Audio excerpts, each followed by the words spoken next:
Yo, this is a game changer.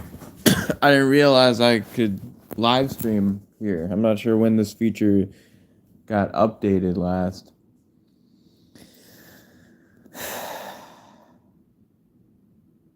I don't know. Because I would have done all my cold night chats and everything live.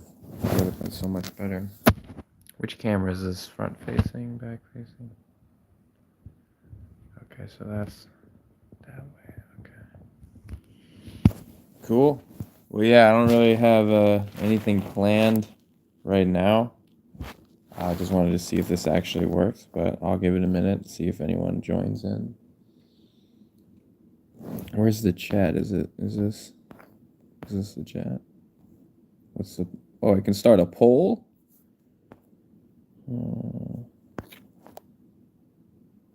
Yes, no, and add option. This can be interesting. Okay. Yo, what's up, Doodle Noodle? How's it going, man?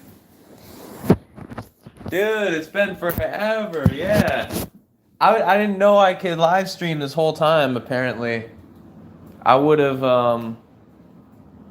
live streamed all my Cold Night Chats videos and the podcasts and stuff like that. I had no idea.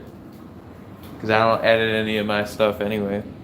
How do I turn the lights on? What? No, not that one. Okay, that'll work.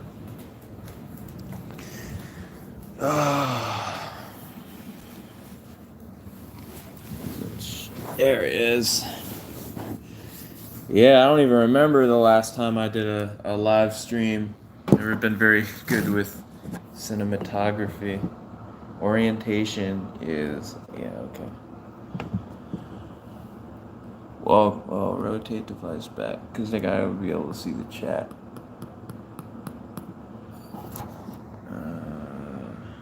So I gotta keep it vertical if I want to see the chat, which I do. So, there we go. Yeah, eons. Come on now. Let's not have this be the reason this doesn't work. Okay, I think it's good.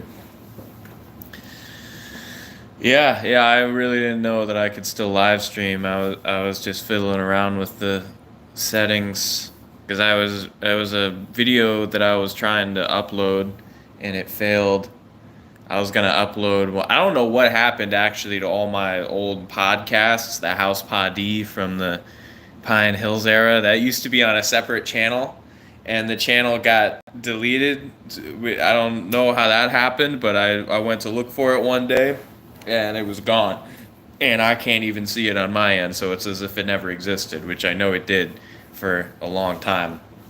So I don't know what's going on. I mean, some of the content did get pretty intense, so no doubt there was some community guidelines violations, but I just figured like, okay, well, I understand the channel being up is like a red flag, but maybe I can just sprinkle it in on here and get away with it.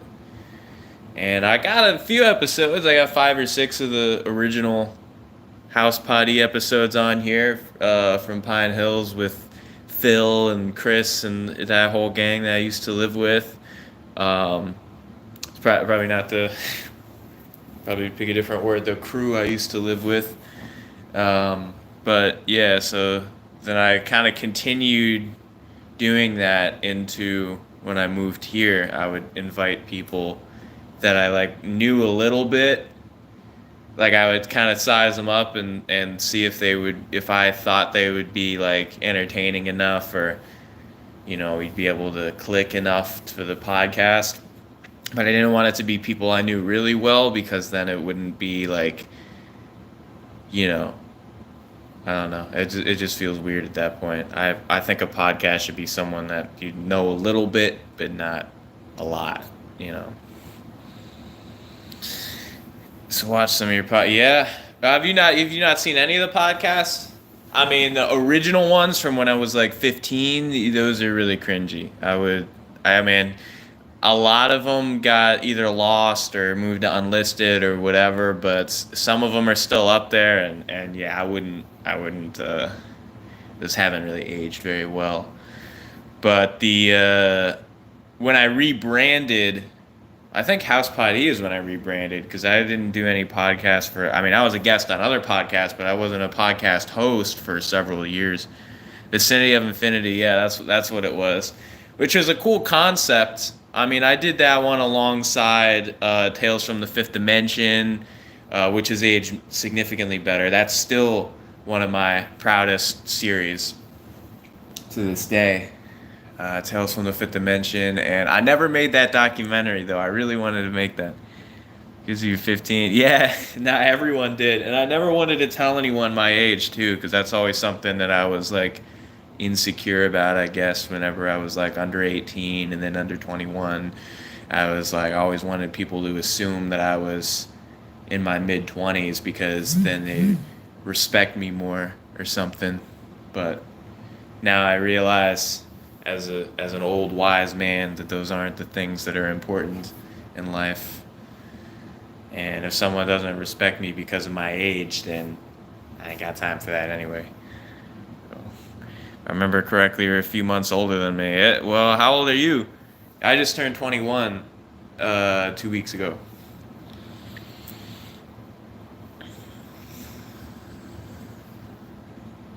Oh, we shouldn't have any dead air on here. Well, this is just a test run. The chat will be popping off in later live streams.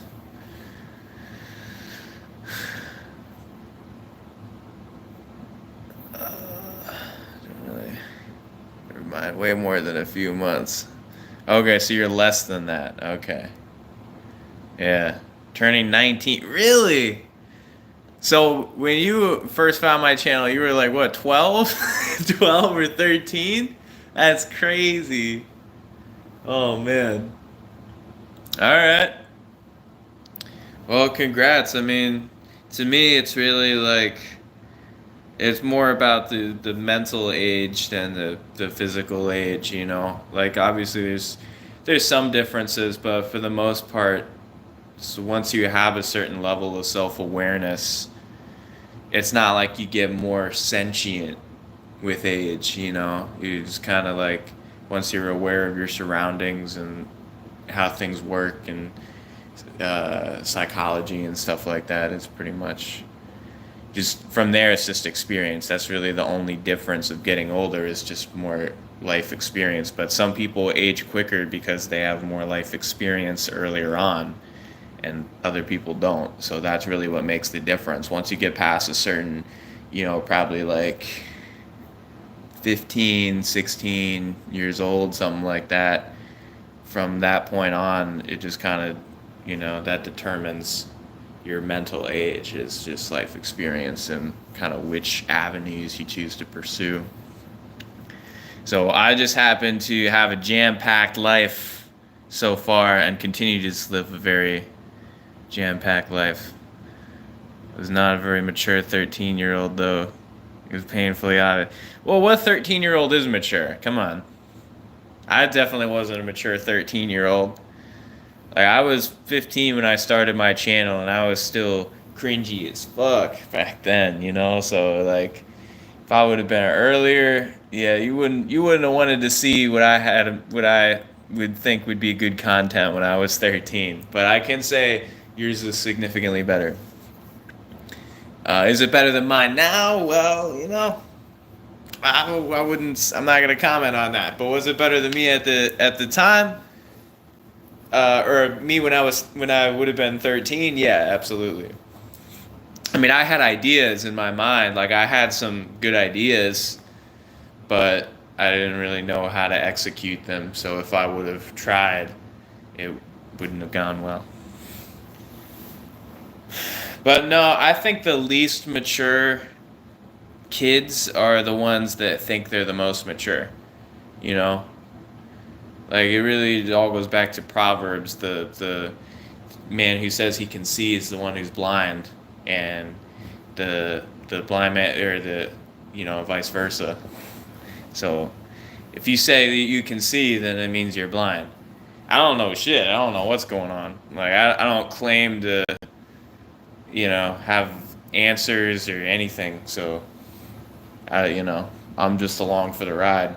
But I think the people that, you know, just think they're tapped into something and they are living on this higher plane of existence than everyone else. It's like, well, what are you doing here then? You know, what's your problem, man? If you can just look down on other people, like those are the ones that are really immature.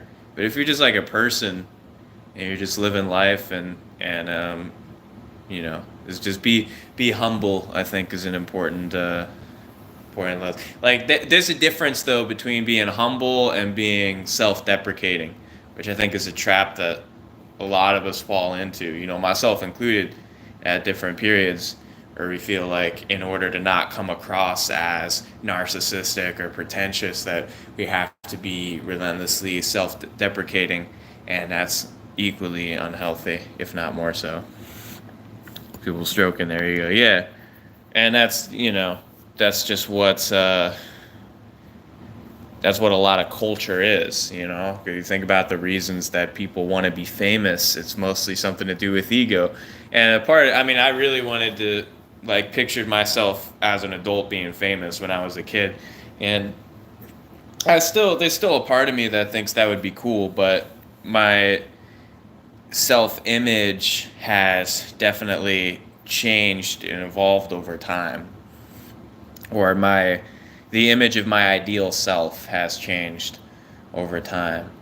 And the kind of public figure that I would want to be, I think at the core it's fundamentally the same, but there's a lot of very notable differences into how I would do that.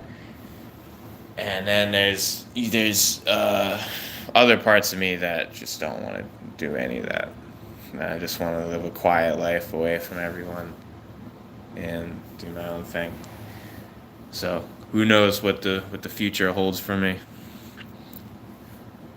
Everyone kind of thinks that way when they're younger. Yeah, pretty much. I mean, the kids have the biggest egos of all, you know, because they haven't been beaten down by life as much. So, you know, we live life in first person point of view, so our perspective is all we know. So it's just we see the world through our eyes, and we just kind of, if we don't know the answers to something, we'll just fill in the blanks for ourselves, and that becomes your reality then. You know, that was certainly the case for me. And so I built this whole like world for myself, and then when I actually went out to the world and realized it's not how things actually worked, I didn't react well to that. But yeah, so it was just you just gotta like live in more of an augmented reality rather than alternate. But yeah, I think people slowly lose their sense of self identity as they get older, especially through adolescence, you know. 'Cause then it's like, well, now there's all these other people and it's telling me something different, and now I don't know, you know, and you know, there's this whole like crisis that we go through, and it's however that winds up determines a lot of things, you know. So I would say I have a fairly consistent uh, image of who I am and how I operate. Like I think I pretty much understand it now at this point and accept it. But it's just what am I going to do with that? That's the remaining question. So still kind of figuring things out in terms of like how to execute what I believe I'm supposed to do. But I still could be wrong. I don't know. I could miss the point completely. But at this point, I feel like if I'm still wrong, like if I'm still not even close after all this, then that's probably I'm probably just not going to figure it out in this lifetime. But who knows? You know, it'll all make sense in due time. Yeah, I don't know. I don't know what's going on. What's going on here with this one? Just getting into some existential rant dialogue. I think the only way that would work is if there's dozens of people in here putting in their 2 cents so that we could have like $1 maybe collectively. But otherwise, if it's just banter, I think it would be more suitable to something. That's another thing too. Is I'm just less like I don't really care as much. I don't get as uptight about these things anymore. I used to like take this channel and my whole persona like so seriously that I would obsess over it and every single thing like okay, so this is the part where we got to do this and this happens and and it's like yeah, it it's not like it takes the fun out of it. It takes the humanity out of it.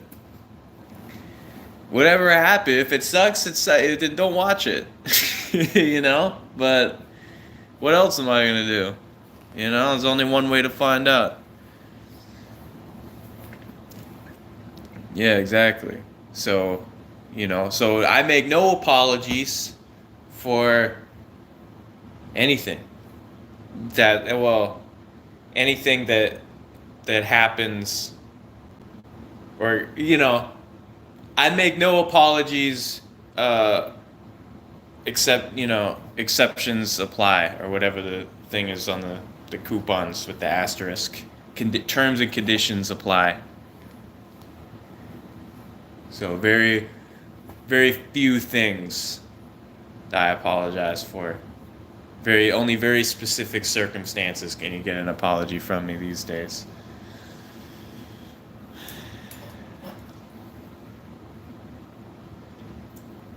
Because that's part of that self-deprecating nature again, and it's also why are you gonna do that?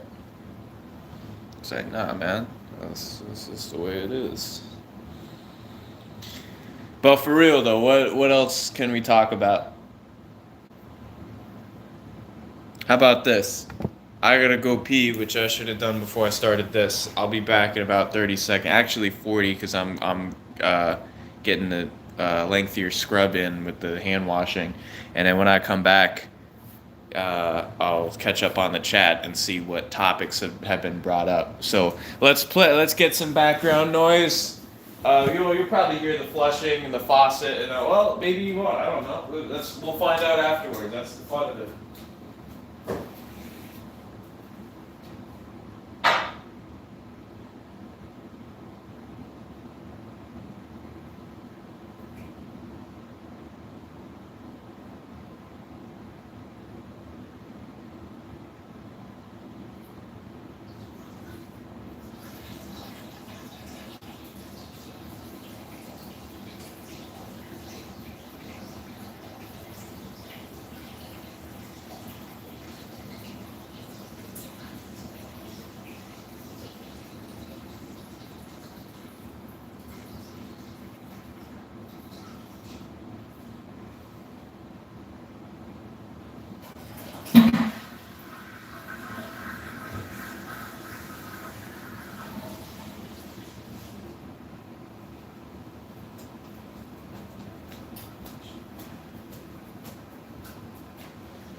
Oh, shit. All right. So what's the word? How much of that did you hear? I want to get a live feedback. Apologize for way too much stuff. Yeah, we all do. Shit, man, I miss this type of stuff. YouTube hasn't been notifying me about your uploads at all, so I feel like I gotta ask for the rundown of what's been happening. I mean, that's an opening a can of worms. What's been happening? I mean, you talking about with the channel? Honestly, I'm not as active. The uploads are a lot more sporadic now because in the beginning, I kind of felt obligated to make content regularly. Like I would kind of like schedule a portion of my day and like include it into my thing and try to get myself into the creative zone. And, it just wasn't really worth it, honestly. Because most of the stuff didn't even age well and didn't turn out like I wanted it to. And then even the stuff that's cool only has like 5 views, you know, and 3 of them are me. So, and probably one of them's you or two. Um, with the channel and whatever you're wanting to share, I suppose. Yeah.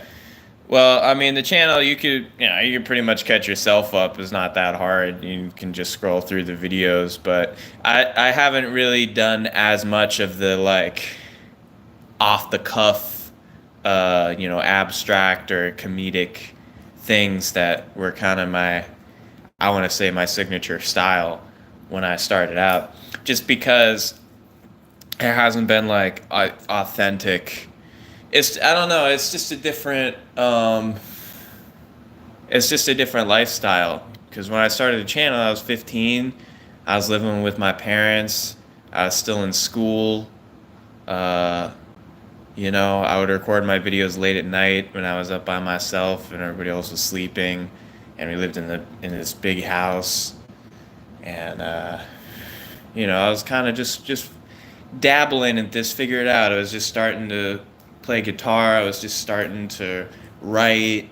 I was, just getting into different things, and so it just felt like it all kind of fit together, you know.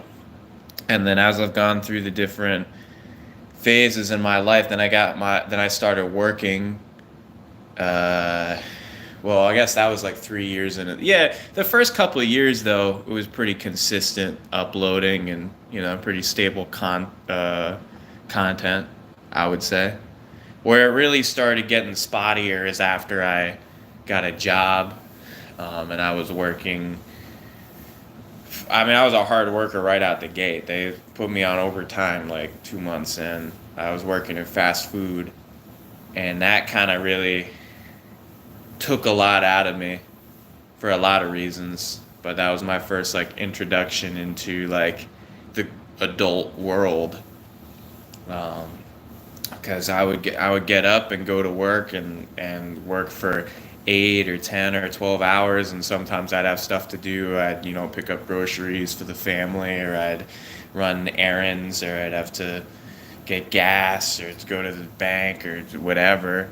Um, and then by the time I got home, I just didn't feel like doing anything, and I knew I had to get up early the next day, and like that's really where the shift really started to happening, where I had that like childlike energy to being a washed up adult, so to speak. I'd never say I was washed up, because my mind has always been creative, and it still is. It's just like in terms of how I can express that. Then I work at Universal. Yeah, so that was my second job. That was after I moved to Orlando. So I got fed up with fast food. So I didn't like rage quit, or it wasn't like that. Like I was definitely respected. I was employee of the month, 7 of the 9 months I worked there. Um, and I was definitely respected by the people who it's important to be respected by, the managers and the customers and stuff like that. But they wouldn't promote me. And so when I started, I was making $9 an hour, which at the time was acceptable. And then they gave us a raise to 11. It was everybody though, it wasn't me specifically. But I told like my family that it was me, of course, But yeah, everybody got raises to 11 an hour, and then overtime was 50% more. So overtime hours were 16.50 an hour. So that's where I was really making the money. And honestly, to this day, that's probably like when I had like my income to expense ratio was the greatest. That's when I was banking away the most money, is when I worked fast food, because I didn't have any expenses. I still lived with my mom, and so I didn't have to pay for rent or food. I mean, I got food sometimes. I would hit a drive-through or whatever, but for the most part, my mom would make me dinner when I got home, and she'd make me breakfast before I left, and then I got a free lunch on my shift, so I pretty much didn't really have to pay. I didn't have to pay for food, but I elected to sometimes, maybe like 1 or 2 days a week. But But yeah, really, my only expense was my car, because I got my first car right before I got the job. So, so I had a car, so I had to get gas for it, and I had to pay insurance on it, which was well, it was expensive because I'm a young driver. So it was like four or 500 a month, so maybe like 100 a week. That was like my biggest bill. And then gas. I didn't really use too much gas because I pretty much just drove to work and home and sometimes somewhere on the way. But I didn't really like travel a lot with it. Probably gonna have to get a job in fast food soon, and my scoliosis is not ready for it. Yeah, posture is important. So you never underestimate posture. No, you don't have to get a job in fast food, man, especially not in 2024. Like, there's so many options, even entry level. And I'll get like, uh, yeah, there are. It just, I'm not as knowledgeable, like, in all the different sectors for all the different types of people. I only know my journey, so I can't really speak to anyone else. But I know that there's a lot more options than fast food or retail. Like, you just got to look for it. But there's so many jobs now. It's crazy. Like, there's really no reason for you to be in a toxic work environment, or somewhere that you're not happy, or somewhere that you're miserable. You don't have to work there. Um, but yeah, you just got to look for it. If you don't look, then you're just gonna take whatever comes up first, which is probably gonna be something like that. But yeah, so so someone told me to put in an application to Universal. They told me that they were hiring. I think it was a customer, because of how like whimsical I was as a cashier. I don't think I talked about this on here. Maybe on the podcast. I don't know. But yeah, when I worked at the Turnpike Service Plaza, is what it was in Florida. Um, I was the most over the top, high energy fast food worker you'd ever seen. My favorite was to be on the cash register, taking the orders and doing all the, we would all rotate. So I would like, I'd make the food sometimes. I'd be on the fries or the burgers or whatever. And sometimes they'd have me washing dishes in the back. That was my least favorite because I didn't get to interact with anyone.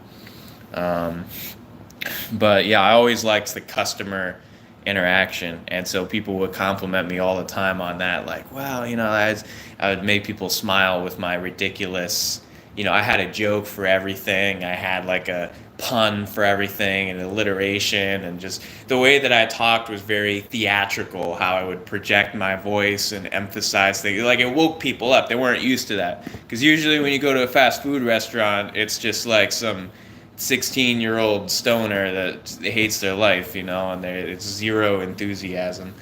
And so then I come in, hey, welcome to the wonderful world of Wendy's. What can we get for you today? Oh, that's awesome. You want a Baconator combo? Yeah, the extra large, right? Yeah, 2 of them. Yeah, let's go. Oh, just the one. Come on. What do you want to get? Yeah, let's get that second one. All right. Yeah, you're going to want to hold on to this. It's going to be your ticket to deliciousness. Feel free to help yourself to whatever you'd like from the soda fountain. That's how I was. And so you can't help but smile. Yeah, so somebody told me like, hey, listen, I'm in the business, and Universal's hiring. They gave me like a business card or something. Like, oh, okay. And so I put in an application, and then they actually wrote back to me. I kind of beefed up my application a little bit.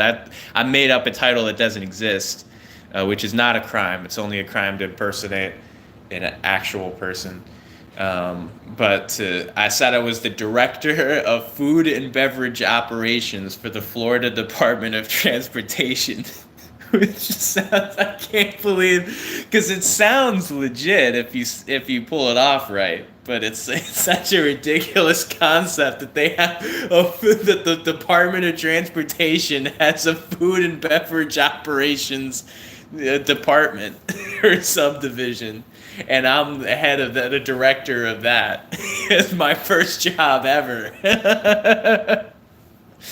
But it's technically true because the building was owned by FDOT. The whole Turnpike and Turnpike Service Plazas is Florida Department of Transportation. And if I'm not the director of food and beverage operations, who is? You know, because I was doing I was directing it. I was handing out the orders. I was making the food. I was running the whole show. I was the maestro of Wendy's. So I mean, yeah, there were people higher than me in rank, but they sat in their offices. They didn't like actually, they weren't on the front line serving the food. So as far as food service goes, I ran that shit. So yeah, I'm the director of food and beverage operations for none other than the Florida Department of Transportation. So how could they not accept my application at that point? And what department? Yeah, exactly. Have fun with it, man. You only live once. So that's what I did, and so they accepted me, and then I was like, oh shit, I didn't think they'd actually accept me. So then I showed my mom, and I was like, well, what do I do? Like, this is way too far. I grew up in Port St. Lucie. I'm like, it's like a 3 hour commute. Like, there's no way I could do that. I'm gonna have to move closer to Orlando. And she was just like, oh, well, see if you can negotiate something. Obviously they didn't want me to leave. They were like, well, see if you can get, because they were like, what's the pay? And I'm like, so it says they start at 15 an hour. And what I was applying for was table service. So I wanted to be a server. So I'm like, yo, it's like the lowest anyone gets paid there is 15 an hour. And then when the table service, they get tips too. And those are expensive restaurants at Universal. So the tips are probably huge, as you get like 20% on $100 bill, which is like two people, that's $20 per table. I'm like, I'm going to be making bank there. So I was like, yeah, that's true. And so they told me so I accepted it. And they told me in the phone interview, hey, so we don't have any spots open for table service right now, but we'll put you on the list for a transfer when there is. But we do have a spot in quick service where you can start, as a cashier at like the food carts in the park and stuff. And we'll start you at $15 an hour, and then you get all these benefits too. And so I was like, well, that's exciting, working at a theme park. So then I did that, and then I had to move. So that was the next phase of my life then. I was moving to Orlando on my own. I, took to the internet, to Craigslist and Facebook Marketplace to look for rooms for rent, because obviously I wasn't ready to get my own place. But I ended up renting a room in a 3-bedroom apartment. Rented out one of the rooms for $800 a month. And that's for the first place. And then they eventually kicked me out because they had a family moving in, and they wanted them to put them in my room. So then I found a different one. I lived with this other guy for a while, and he was kind of weird. We didn't really get along very well. So I left there after a couple months, and then that's when I moved into Pine Hills, and that's the first place I lived in for a while. And I was like unspeakable things went on there. But yeah, it was a 14-bedroom house, and it was this rotating cast of chaos. And I had one room, but again, I was saving up money because the rent was cheap. It was $700 a month. Senior comedic entertainer of local virtual media. Boom, there you go. I'd hire you with that. But yeah, and so then after Universal, I discovered pedicabbing in Orlando, which is like the little, it's a very city thing. So if you don't live in a big city, they probably don't have them. But it's the little like bicycle things with a bench on the back where the guy pedals, and they have passengers that they transport short distances in the city, like from one club to another, or one office building to another, or whatever. And so I got into that scene, and that was quick cash and stuff. And I knew I wasn't going to do it long term, but it was enough like until I found something else. And then I actually ended up getting into the solar business, which I'm still in. So I got into that in May of 2022, and that's really what changed my life. And I didn't really know what it was, but they said, yeah, it's no experience necessary. It's field marketing. I was like, what the hell is field marketing? What does that mean? They're like, yeah, so it's door to door. I'm like, oh, okay. I had never knocked a door before. I didn't know what was going on, but they're like, yeah, so we'll give you all the training you need. We'll tell you there's set hours to work. We'll give you like all of the everything you need. I'm like, all right, sounds good. And so there was a training pay. I'm like, well, I'll go at least for the training pay and then see if it works out. And if I can continue doing it, then I could start making some commission and stuff. Um, so I did that for a year and a half. That was the longest job that I had. Um, and I had its ups and downs. I call it the solar coaster. It's only about 1% of people are actually cut out for door to door and make it successful.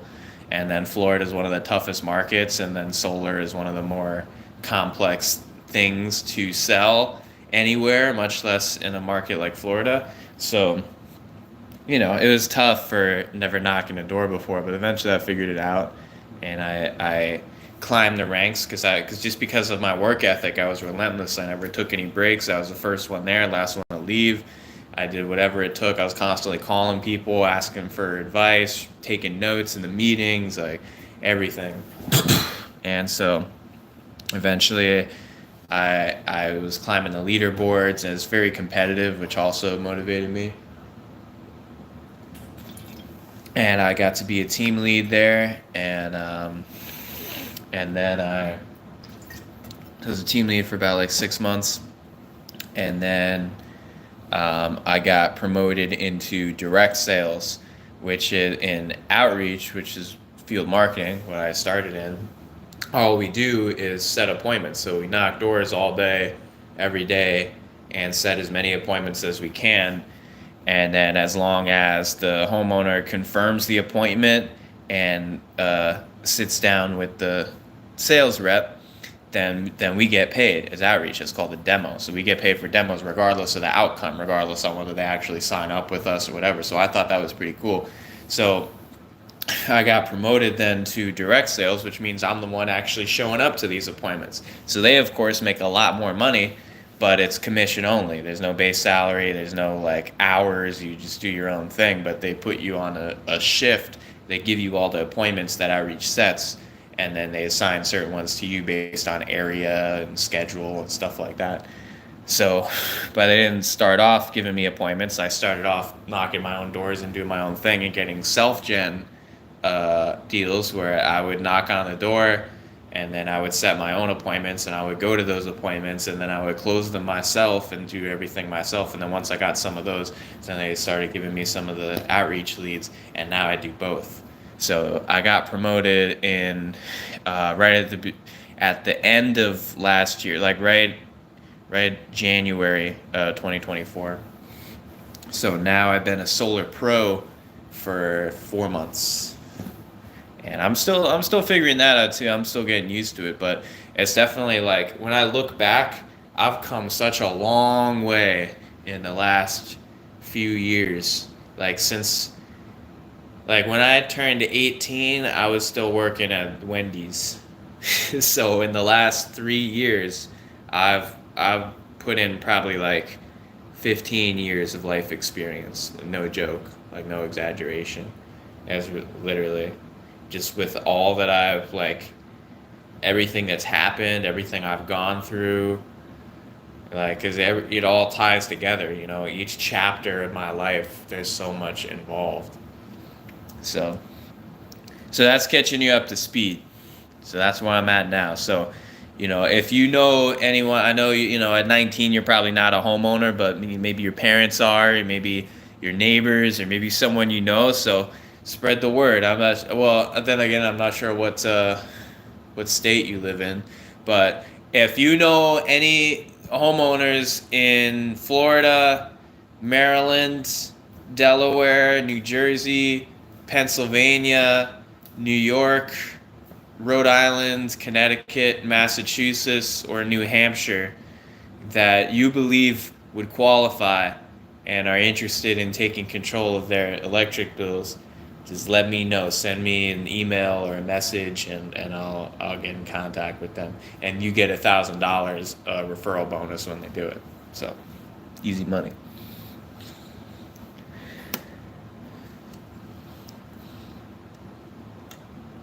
Oh wow, this is still good. It's surprising. All right, what's next? We're at 40 minutes.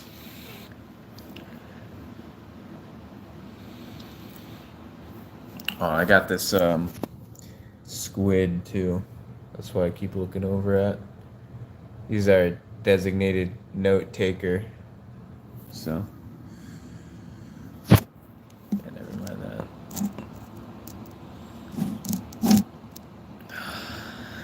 I think I have an aunt in Pennsylvania, but she's filthy rich. So, hey, a penny saved is a penny earned. Some of the people that sign up, or maybe she's more interested in buying the system cash, just so that it looks cool. But there's a lot of different reasons for people to go solar. I mean, saving money is just one of them, but taking control of your utility, everything else in life, you get a choice, right? You get a choice what house you buy, what car you buy, what clothes you buy, what food you buy, but not when it comes to power. When you buy your house, do they give you a list of utility companies to choose from? No, they just stick you with whoever the area one is, right? The utility company is the last monopoly left in America. So they can do whatever they want. They can make up the rules as they go along. You don't have an agreement with them or anything in writing that holds them to a specific amount. So not only can your electric bill fluctuate, but so can the rules and the policies. So with solar, we lock you in, and what you see is what you get. So we tell you up front exactly what your electric bill is going to be every month for the next 25 years, and we're not allowed to raise it for any reason. We have a production guarantee. We tell you how many kilowatts your system's going to produce, and if something happens where it's not producing that, it's monitored with Wi-Fi. We send someone out from our headquarters to fix it immediately at no cost to you. So you have a production guarantee, full workmanship warranty, and insurance on the panels as well, and you can take control of your bill. So for the next 25 years, not only do you know what you're going to pay, but you also know where your usage is going to be, and you can have that peace of mind for your home. And even just for the aesthetic aspect of it, the way the panels are installed, they tee off on the rafters to actually strengthen the structural integrity of your roof. So it's just like how you have a case for your cell phone. It's like putting a case or a protective shield on your roof to protect it from the elements. So it's actually going to increase the longevity and the lifespan of your roof as well. Because roofing's expensive now too. They're charging $20-$30 for a new roof. So if you can make it last that much longer, that's another plus for you as well. But really, the possibilities around it. If you're not doing it for your wallet, do it for the environment. Do it for the polar bears. Do it for the manatees. That's more of a Florida thing. But do it for the penguins or the whatever, or do it for your kids. What kind of world do you want your kids to grow up in? Do you want to have to wear gas masks just to go outside because the air is so thick and visibility is 2 feet? And do you want to know that you contributed to that problem, or that you declined an opportunity to solve it, or do you want to be part of the solution? Do you want to say that you planted the equivalent of 250 trees just with your solar system and removed 20 tons of CO2 from the air just with your solar system, and you didn't have to pay anything to do that? Isn't that a good feeling? Yeah, that's what I thought. So sign right here. There you go. See why they hired you. You're an amazing advertiser. I do love paying. There you go. Everybody loves something. Once I find out what you love, that's a wrap. Once I'll find out what you're into, you gotta make it personal. That's all it is. You just gotta make it personal. Oh, you love penguins? Well, do it for the penguins then. What would the penguins think? Oh, you gotta think about it. What are you thinking about? The penguins? Yeah. Would the penguins want you to think about it? You don't have time to think about it. A penguin is dying right now as we speak, and the only way to save it is for you to sign up for this. So, yeah.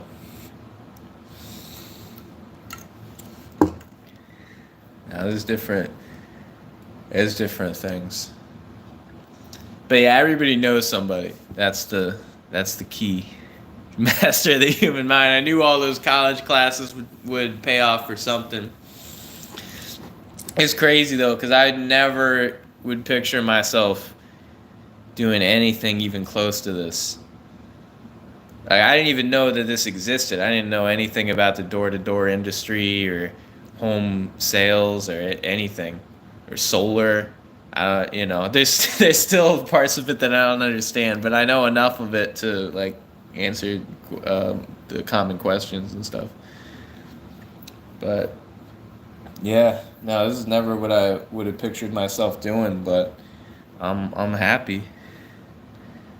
Every year you aren't using solar, 10,000 penguins die solely from your home's electricity. Yeah, we just got to put like a works cited page on that, and that's certified. That's from the National Penguin Institute of America, right there. This published, peer-reviewed study of the penguin census of 2018. So, are you telling me science is wrong? Come on, you probably think the Earth is flat too. Whoops, unsubscribe. Yeah, well, it is what it is. I'm just saying, if the Earth is like a pancake, where's the syrup? That's what I want to know. Why can't they ever tell me that?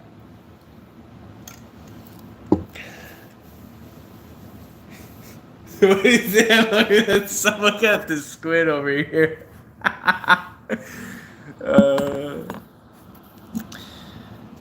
right, all right. What do we got here? Oh, who's this text message from? You got close. I'll just respond with a yep. No. Should I do yep or like, that's right, you already know? Something like that. 3, well, I don't want to count my eggs before they hatch. I should have 3, but definitely 2. I'll just say at least 2, yeah. Okay. Boom.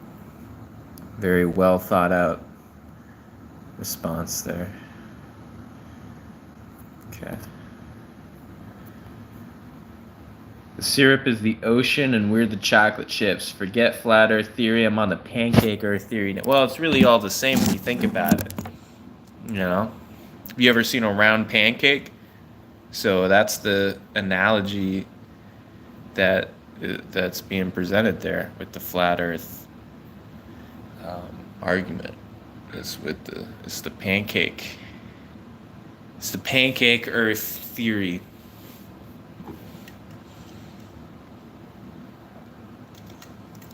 That's what it really is. All right, what's next up on the agenda? Looks like it's just you and me. So again, I thought by now I'd have like 20 billion subscribers, but pancake Earth versus donut Earth, which theory wins? Well, I don't think anybody's saying that there's a hole in the... Well, not all donuts have holes, I guess. You think about like a jelly donut or a lemon donut or something like that, or a Boston cream. Now that I think about it, there are a lot of similarities because Boston's an actual place on Earth. So, and I think cream is something too. So, Boston, and actually, donuts is where Earth is where donuts come from. So, wow, okay, that's a lot. You're telling me all of that's coincidence? I don't know. I'm gonna have to think about this one. You might be onto something there. But then again, pancakes. Yeah, but where's the syrup? But the donuts. Yeah. That's valid. It's definitely valid. I'll get back to you on that. I'll have to do some research on that debate.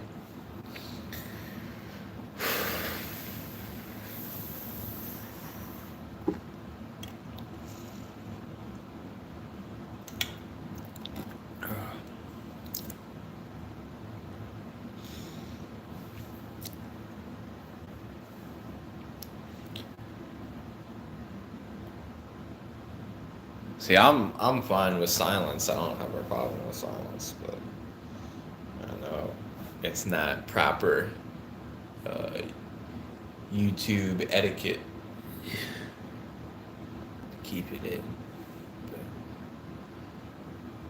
I'm not on the road to 20 billion subscribers. So off topic, love it, but I think I might start taking art commissions in the near future. Yeah, man. If you're good at something, never do it for free. You know, if you can draw, that's a sure better man than me. I can't draw if my life depended on it. You ever seen my handwriting? I don't even know what it is. It's illegible. So that's why I'm glad to live in an age where I can just type things. I very rarely have to handwrite anything. But yeah, no, for sure. If you can draw, then definitely take advantage of that skill set. Make use of it. Make it your own. And started 3D modeling too. We've already sold one model for 600 Robux. Okay. Okay. So what is that, like 3 cents? I mean, when are we gonna start talking big boy money here? Come on. You think I care about Robux? You think this is?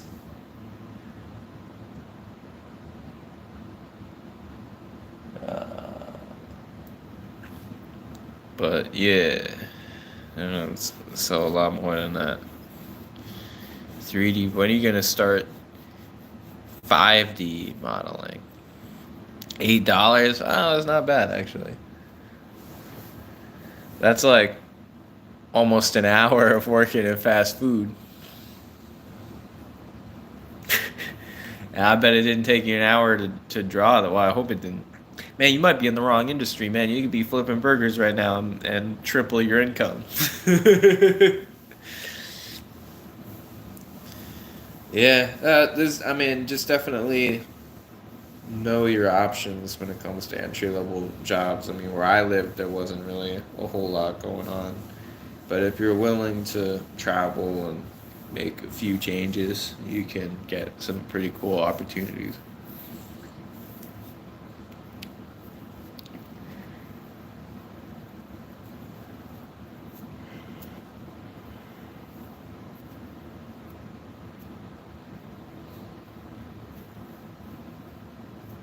Yeah, cocoa mean grilled cheese. And me too, as well. I'm actually known for my grilled cheese. So we might have to have a contest at some point. We can upload separate videos on our channels of world's best grilled cheese, and then I'll make my rebuttal, the real world's greatest grilled cheese, and then we can judge it based on that. And let the comments judge it. We can make like a tutorial how to make the best grilled cheese and a step-by-step direction. I'm already thinking, I'm already 2 steps ahead of my competitor. I know what kind of bread I'm going to use. I know what kind of cheese I'm going to use. I'm not going to spoil it here because I don't want you to steal my idea. But let's just say I got this one in the bag, pun intended. So I got this one in the bag with sauce. I almost spoiled what kind of sauce, but again, I don't want you to steal my ideas. Let's just say if I cooked a grilled cheese for Gordon Ramsay, I would make it to the finals. Hey, do you melt shredded cheese onto the bread too? Hey, I'm not going to reveal my best practices. That's something you're just going to have to come over here and find out for yourself. So that's how many an invitation we're giving. How do you think I get people onto my podcast? You know, I got to lure them in with the grilled cheese, the promise of the world's greatest grilled cheese. But you could ask anybody, ask anyone, even if they never tried it, you can ask them. Their answer might be irrelevant. They might not know what you're talking about, but ask them anyway. See what happens. That's how confident I am. Because it's unlike any other grilled cheese that you've ever seen. I can't talk about it here, but suffice to say, it's all the stuff I just said is true. Running to Florida, let's have a cheese off. Yeah, that's what I'm saying. I'm down. If you if you're not gonna do it, then you lost already. So unless you're ready to admit defeat right now, I say gets to cooking. I already got mine, so just waiting on you now. And I'll make a response because I am still subscribed and I click the bell notification so I see every new video that comes through. So as soon as I see something with grilled or cheese in the title, you already know I got mine up 2 seconds later. So that's all I'm saying. If that's not a hint, I don't know what is. So I mean, without any further ado, I think we got some cheese to make. I got 120 slices in that door right there. So that lets you know I mean business. All right, there's a reason. There's a reason they call me what they call me. Yeah. So actually, I don't even feel like doing this anymore. I want to make some grilled cheese. So if you'll excuse me, it's time for I've actually been wanting to make a grilled cheese video. Yeah, well, do it as a long, not a short, because you got to remember here the rules, the terms of the sweepstakes here. So you got to make it a step-by-step tutorial. You got to tell the viewers exactly what's happening at each stage of the process and know what's going on, and you got to have the viewers be able to follow along at home and pause it and go get the ingredients and then resume and do it themselves and see if it holds up, because that's the real test. Because if it's not exactly what you're describing, then that means there is some kind of trickery involved, which is immediately cause for disqualification. So yeah, go ahead and make that video. I'm gonna make one just for fun now, just for me to eat, and then I'm gonna make another one I don't need to practice because I can make a grilled cheese in my sleep, but I can do one. I'm gonna make one for myself, and then I'm gonna make another one for the video. So I'm gonna have my response ready to go, but I'll let you get the first dibs on the cheese. But I'm just saying that's up to you if you want the smoke, if you want to cross that line, because we can leave it right here. We can have it just be words and that's it. Never speak of this again. I'm fine with that. I no less respect for it. I'm not gonna unsubscribe or anything. But I'm just saying, if you're willing to actually put your money where your mouth is and back up those words with action, then I suggest that you post that video as soon as possible, and then see what kind of follow up. See what happens. I don't want to spoil anything, but let's just say I'm ready. Like I got I could put you in checkmate so quick you don't even know. So all you got to do is make your first move, make your opening move, and then see what happens. It's going to be record timing. I will tell you that. So go ahead, cheese it up, cheese everything. We're back to we'll prove it then. So you know what? I'm going to end the live stream here. I'm going to make a grilled cheese to eat because I'm mildly hungry. And then I'm going to be waiting for your upload. And then I'm going to make the rest of the moves and put you in checkmate. All right? So that's what's going to happen. 3, 2, 1, grilled cheese.